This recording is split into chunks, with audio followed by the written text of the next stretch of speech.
This morning, I start with the newest and the youngest member of the Reliance family, Jio.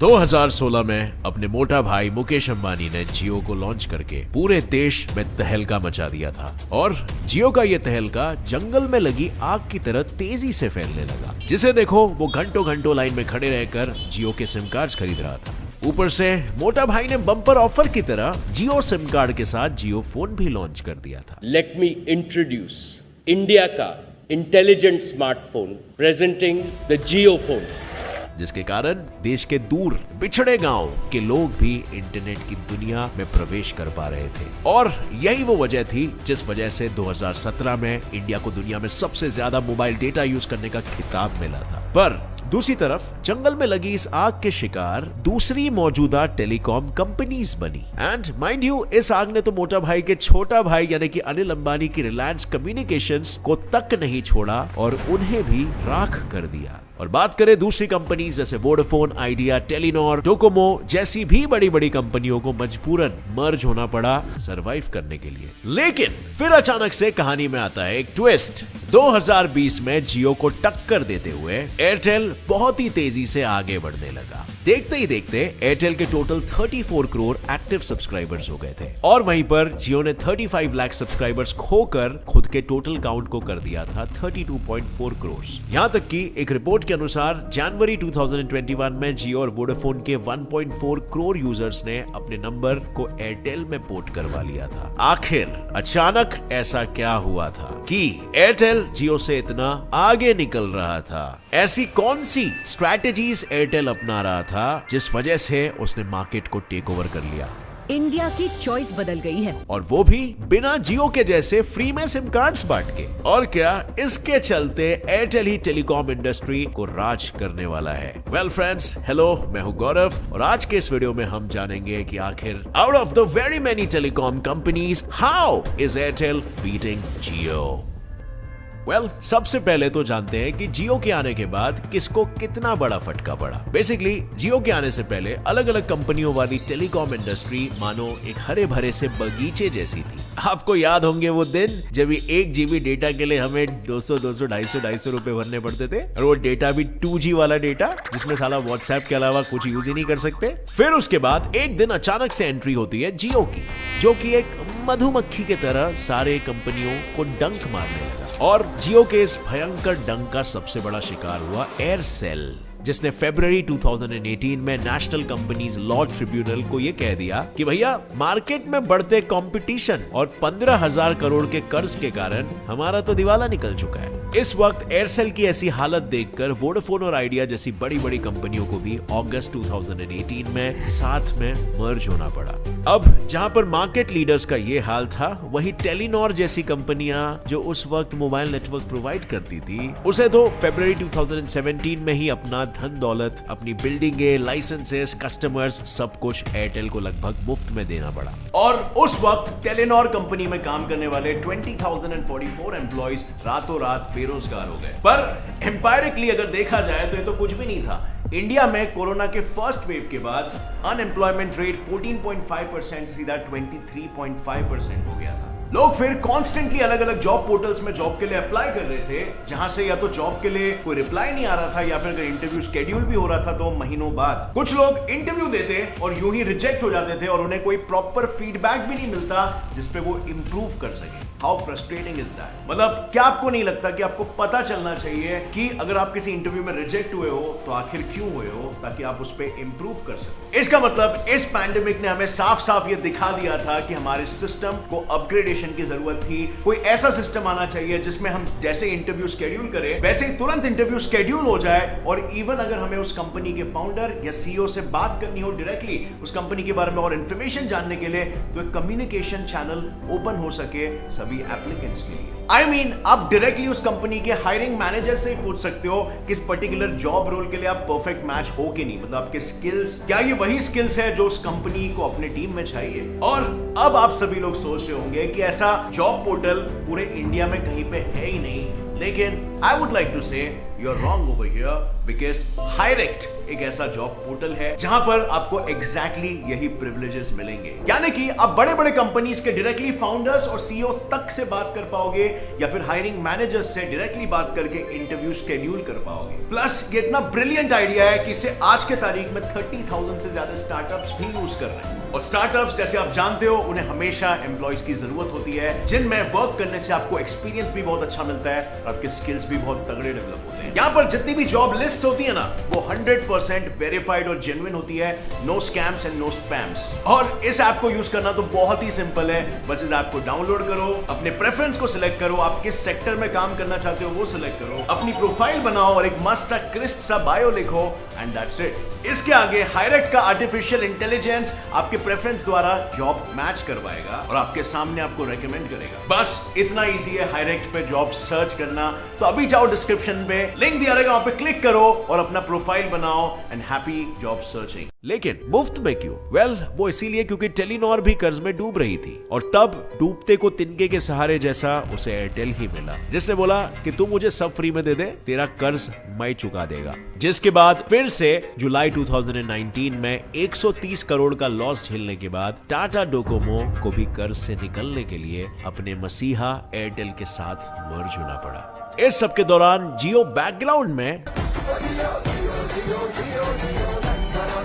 धन धनाधन जी रहा था, क्योंकि अपने धमाकेदार एंट्री और सिर्फ 2 ही सालों में जियो के 28 करोड़ से भी ज्यादा सब्सक्राइबर्स हो चुके थे। और वोडाफोन और आइडिया के मर्ज होने के बावजूद हालात बद से बदतर हो रही थी, और फिर भी इन कंपनियों को पूरे 50,922 करोड़ रुपयों का नुकसान हुआ था। और एयरटेल को भी 2 कंपनियों के साथ मर्ज होने के बावजूद 2019 में 23,000 करोड़ का फटका लगा। लेकिन अगर 2019 में ही एयरटेल इतने लॉस में था, तो सिर्फ 2 सालों से भी कम समय में आखिर ऐसा क्या हुआ कि आज वो जियो को बीट कर रहा है?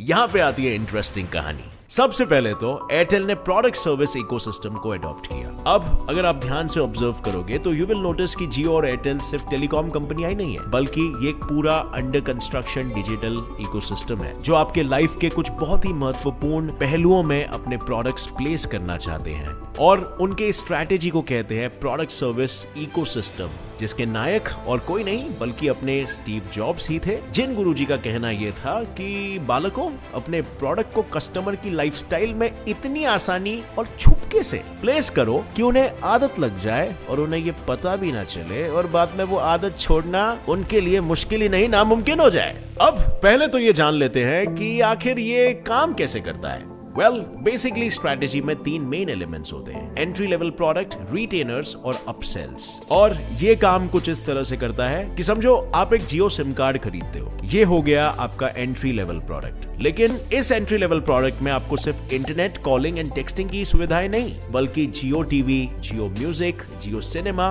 वगैरह भी मिलेगा, जो हो गया अपना दूसरा एलिमेंट, रिटेनर्स। अब भैया, आप तो जियो की सर्विस से एकदम ही खुश होके घर ले आते हो जियो का ब्रॉडबैंड कनेक्शन, यानी कि वाईफाई। लेकिन इस वाईफाई के साथ भी आपको जियो मार्केट के कंपैरेटिवली बहुत ही सस्ते दाम में एक सेटअप बॉक्स भी लगा के दे देगा। और अगर आज आप MI टीवी खरीदते हो तो उसके साथ भी आपको जियो का कनेक्शन मिलेगा, वो भी बिल्कुल मुफ्त में। आप ऑलरेडी खुश हो कि जियो इतना सस्ता आनी मस्ता सर्विस दे रहा है, और इसीलिए आपने उसके दूसरे प्रोडक्ट्स खरीदे, which becomes the third element, upsells। और ये सब करके जियो ने बहुत ही आसानी से आपकी लाइफ में अपने प्रोडक्ट्स को प्लेस कर दिया, अपना इकोसिस्टम क्रिएट कर दिया। पर अपना एयरटेल भी कुछ पीछे नहीं है, वो भी बहुत पहले से ही इस खेल का खिलाड़ी रहा है। यानी एयरटेल पहले से ही सिर्फ टेलीकॉम इंडस्ट्री में नहीं, बल्कि 2016-17 में DTH इंडस्ट्री में 20 to 25% मार्केट शेयर के साथ टाटा स्काई को भी टक्कर दे रहा था। लेकिन प्रॉब्लम तभी ये थी कि उस वक्त एयरटेल सर्विस तो अच्छी प्रोवाइड करता था, पर वो जियो की तरह ऑफर्स या फ्री सर्विसेज नहीं दे रहा था। पर जैसे ही जियो कंपटीशन में उतरा, एयरटेल ने भी तुरंत फ्री ऑफर्स वगैरह इंट्रोड्यूस कर दिया। और इसीलिए आज की तारीख में एयरटेल वो सारी बेनिफिशियल सर्विसेज और ऑफर्स प्रोवाइड करता है जो जियो करता है। प्लस एयरटेल ने नेटफ्लिक्स, Amazon प्राइम, Hulu जैसे OTT प्लेटफॉर्म्स के पोटेंशियल को भी रिकॉग्नाइज कर लिया था, जिस वजह से उनके साथ टाई अप करके आज एयरटेल अपने कस्टमर्स को रिचार्ज के साथ साथ Amazon प्राइम, हॉटस्टार और डिज्नी प्लस जैसे OTT प्लेटफॉर्म्स के सब्सक्रिप्शन प्लान्स बिल्कुल फ्री देता है। सो फ्रेंड्स, सबसे पहली चीज जो एयरटेल ने की वो थी खुद का इकोसिस्टम क्रिएट करना। Now for the next step, Airtel broke into Jio's ecosystem. और ये उसने कैसे किया मैं बताता हूं। वेल, 2017 में ही एयरटेल ने अपने ब्रॉडबैंड कनेक्शन की नींव रख ली थी और तब पूरे इंडिया में लगभग 21 लाख घरों में एयरटेल का कनेक्शन था। लेकिन फिर 2020 के लॉकडाउन ने एयरटेल की काया ही पलट के रख दी। अब जैसे कि आप सब जानते हैं, लॉकडाउन में सब घर बैठे या तो काम कर रहे थे या सोते सोते ऑनलाइन क्लासेस अटेंड कर रहे थे या फिर मनी हाइस्ट देख रहे थे। और ये सब कुछ करने के लिए हर किसी को हाई स्पीड वाईफाई चाहिए था और ये नीड जनरेट होते हुए एयरटेल ने देख ली। तब एयरटेल ने बिना वक्त गवाए हर छोटे शहर गांवों के लोकल केबल ऑपरेटर्स के साथ पार्टनरशिप करके उनको सब जगह केबल लाइंस लगाने के लिए कह दिया। अब जबकि फाइनली सारे छोटे छोटे शहरों और गांवों में वाईफाई की सुविधा आ चुकी थी, लोगों ने फुल लुत्फ उठाया और एयरटेल का सितारा चमक गया। और उन्होंने अपनी खुशी दिखाने के लिए वाईफाई के साथ Airtel extreme DTH setup box भी फ्री दिया, जिसमें कस्टमर्स को 1 मंथ का डीटीएच HD पैक फ्री में मिलता, जिसके अंदर उनको prime video plus Disney plus Hotstar plus Wink music सब कुछ मिलता। ये सब करके एयरटेल ने अपने प्रोडक्ट्स उन घरों में भी प्लेस कर दिए थे जहां ऑलरेडी जियो के सिम कार्ड्स मौजूद थे। यानी एयरटेल ने जियो के ही इकोसिस्टम को ब्रेक करके उसका बेला चाओ कर दिया। और अगर हम स्टैट्स देखें तो सितंबर 2020 में इंडिया में टोटल 90 लाख नए ब्रॉडबैंड यूजर्स बने थे, जिसमें से 17 लाख जियो के थे और बाकी पूरे के पूरे 70 लाख यूजर्स एयरटेल के थे। And now for a final step, Airtel बोला आओ मर्ज कर लेते हैं। जियो के आने के बाद एयरटेल तो सीधे शॉपिंग स्प्री पे ही चला गया था। वो दूसरे टेलीकॉम कंपनियों को ऐसे खरीद रहा था मानो जैसे वो बाजार में बिकने वाले आलू टमाटर होते हैं ना, वैसे। सबसे पहले तो 2016 में एयरटेल ने वीडियोकॉन टेलीकम्युनिकेशंस को खरीदा और फिर 2017 में उसने टेलीनॉर और टाटा डोकोमो को खरीदा। लेकिन अब सवाल तो ये है कि आखिर क्यों?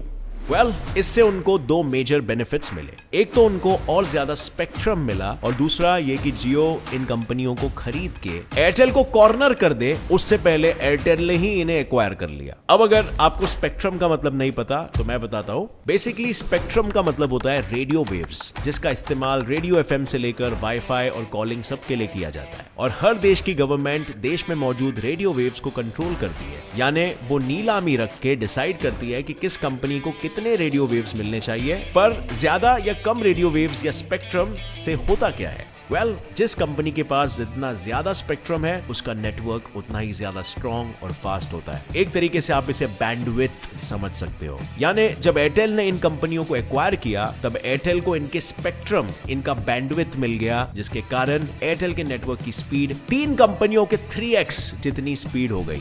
फाइनली एक आखिरी चीज जिसका एयरटेल के सक्सेस में सबसे बड़ा हाथ हो सकता है वो था जियो के प्लान्स में आने वाले चेंजेस। अगर आपके पास जियो का सिम है तो मुझे बताइए आपने वो क्यों खरीदा था? ऑब्वियसली स्टार्टिंग में जो वो फ्री डेटा और कॉलिंग दे रहा था उसके लिए। पर आई एम श्योर आपका भी मेरी तरह पप्पू कट गया रहेगा, क्योंकि यही फ्री सर्विस के लिए उन्होंने बाद में चार्ज करना शुरू कर दिया। लेकिन फिर भी हम इसका इस्तेमाल करते रहे। क्यों? क्योंकि ये तो भी दूसरे कंपनियों के कंपैरिजन में बहुत सस्ता था और सर्विस भी अच्छी थी। पर फिर धीरे धीरे जैसे प्लान्स की कीमत बढ़ी, सर्विसेज कम होती गई, अनलिमिटेड डेटा से सीधा 1.5 GB डेटा हो गया, फ्री कॉलिंग से लिमिटेड कॉलिंग हो गई और यहां तक कि फ्री मैसेजिंग पर भी पाबंदी लगा दी गई। चलो यहां तक तो सब कुछ ठीक था, लेकिन फिर भी लोग जियो के खराब नेटवर्क की शिकायत करने लगे और अपना सिम कार्ड पोर्ट करवाने लगे। किसमें?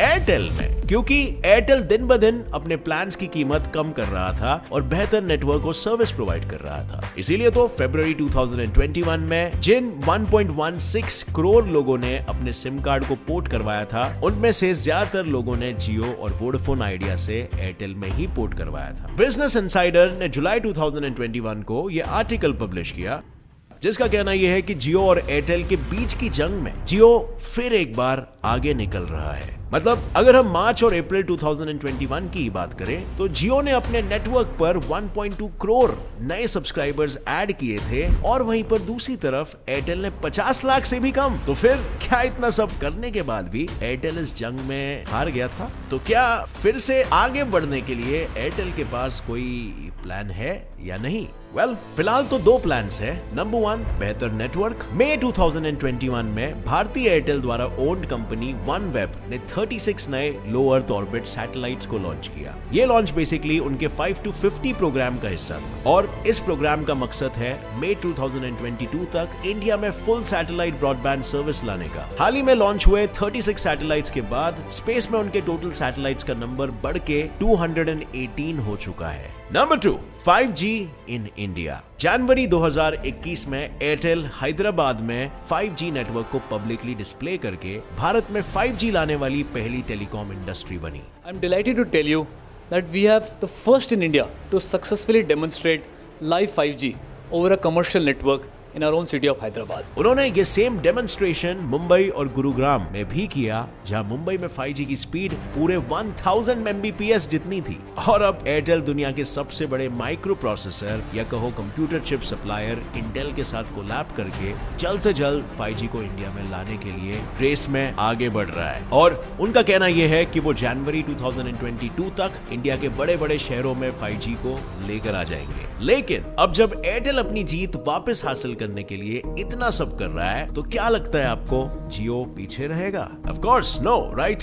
Cut throat competition. पर यार सच में एयरटेल और जियो के बीच की ये जंग दिन बर दिन इंटरेस्टिंग होती जा रही है और मैं तो फिलहाल कंफ्यूज्ड हूँ कि दोनों में से जीतेगा कौन। आपको क्या लगता है, कौन होगा विनर और कौन हारेगा? मुझे कमेंट सेक्शन में जरूर बताना आप किस कंपनी को ज्यादा सपोर्ट करते हो, किस कंपनी के सर्विसेज से आप ज्यादा प्यार करते हो। वैसे अगर इस वीडियो से आपको कुछ भी नया सीखने मिला तो एक लाइक जरूर ठोक देना, जय जियो या जय एयरटेल बोलकर। और अगर आप नए हो हमारे channel get set fly fact पर तो अभी सब्सक्राइब कर लो और बेल बटन ऑन कर लेना, ऑल नोटिफिकेशंस का ऑप्शन ऑन करके, ताकि आगे आने वाली ऐसे ही दिमाग बढ़ाओ वीडियोस आप कभी भी मिस ना कर सको। With that said, as always, stay curious, keep learning and keep growing. जय हिंद।